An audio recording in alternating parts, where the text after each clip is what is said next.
গেরুয়া ও গেরুয়া, এটা একটা গান না? অবশ্য আমরা গানের কথা বলবো না, আমরা এই গেরুয়া শব্দটির বিশ্লেষণ করব বা ব্যাখ্যা করব। তোমরা অবশ্যই একটা ছবি দেখতে পাচ্ছ, একজন সন্ন্যাসী বা ভিক্ষু একটি কাপড় পরে আছেন কমলা হলুদ রঙের।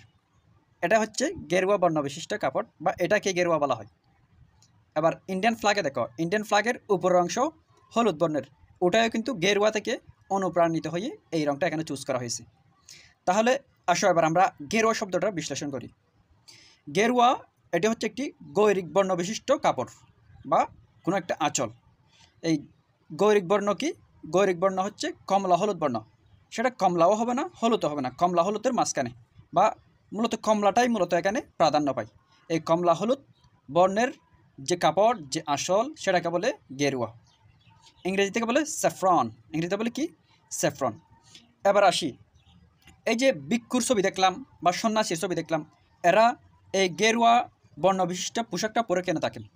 কারণ এই ধর্মের, হিন্দু এবং বৌদ্ধ ধর্মের মধ্যে এই পোশাকের বিশেষ কী আছে, বিশেষ মর্যাদা আছে। যেমন হিন্দু ধর্মে মনে করা হয় এটা হচ্ছে ভাগ্যের প্রতীক। এই যে গেরুয়া যে কালার আছে, যার যে বর্ণ আছে, যার পোশাক আছে, সেটাকে ভাগ্যের প্রতীক হিসেবে গণনা করা হয়। এবং বৌদ্ধের মধ্যেও সাহস, ত্যাগ ইত্যাদি কী করা হয়, আসন দেওয়া হয় এই গেরুয়া পতাকাকে, এই গেরুয়া পোশাককে। এবার দেখি এই বৌদ্ধ ধর্মে কারা পড়েন। মূলত হিন্দু ধর্মের সন্ন্যাসী, বৌদ্ধ ধর্মের ভিক্ষু, এরা কিন্তু এই গেরুয়া পোশাকটি পরে থাকেন। তাহলে এবার ইন্ডিয়ার ফ্ল্যাগেরটা বিশ্বাস করি। আমরা ইন্ডিয়ান ফ্ল্যাগে দেখতে পাই কি, উপরে থাকে এই গেরুয়া বর্ণটা, তার মাঝখানে সাদা, তারপর একদম লাস্টে হচ্ছে এই সবুজ বা নীলা আকাশি রঙের রঙটা থাকে। তাহলে এই গেরুয়াটা আনার এখানে পিছনের কারণ কি?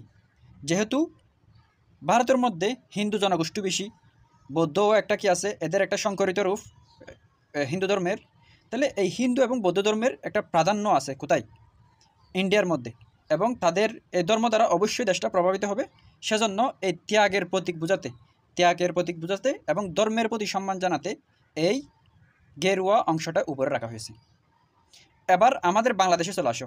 আমাদের হুমায়ুন আহমেদের একটা হিমু চরিত্র তোমরা প্রসিদ্ধ দেখতে পাও কিনা? এই হিমু চরিত্র কিন্তু আমার কেমন জানি মনে হয় এই হিমু চরিত্রও কিন্তু এই গেরুয়া রং থেকে অনুপ্রাণিত হয়েছে, তিনি চুজ করেছেন। তোমরা দেখো কিনা এই উদ্ভ্রান্ত মানুষজন বা এস্থেটিক মানুষজন এই হলুদ পোশাক পরে থাকে, হিমুর বেশ ধারণ করে বলে, এটা কিন্তু ওখান থেকে অনুপ্রাণিত হয়েছে বলে আমার ধারণা। আশা করি তোমরা এই গেরুয়া শব্দটার বিশ্লেষণটা বুঝতে পেরেছো। Thank you.